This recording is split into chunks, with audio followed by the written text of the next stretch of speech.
मराठवाड्यातल्या राष्ट्रवादी काँग्रेस अजित पवार गटाच्या कार्यकर्त्यांनी आज ठाकरे गटात प्रवेश केलाय। पैठणचे राष्ट्रवादी काँग्रेसचे नेते दत्ता गोरडे यांनी मातोश्रीवर उद्धव ठाकरेंच्या उपस्थितीत प्रवेश केला। मुख्यमंत्री शिंदेंसोबत गेलेले पैठणचे आमदार मंत्री संदीपान भुमरेंना टक्कर देण्याचा हा ठाकरेंचा प्रयत्न मानला जातो।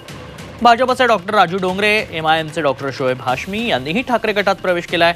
डॉक्टर राजू डोंगरे हे वैजापूरमधून रमेश बोरनारेंविरोधात उमेदवार असू शकतात, तर डॉक्टर शोएब हाशमींना औरंगाबाद मध्य मतदारसंघात शिंदे गटाचे आमदार प्रदीप जयस्वाल यांच्या विरोधात उमेदवारी मिळू शकते। की आपण असं नेहमी जोरात बोलतो की संकट काळामध्ये महाराष्ट्र देशाला दिशा दाखवत आलेला आहे, तर याही संकटामध्ये महाराष्ट्र देशाची दिशा ठरवणार आहे आणि ती दिशा म्हणजे हुकुमशाहीला गाडणे।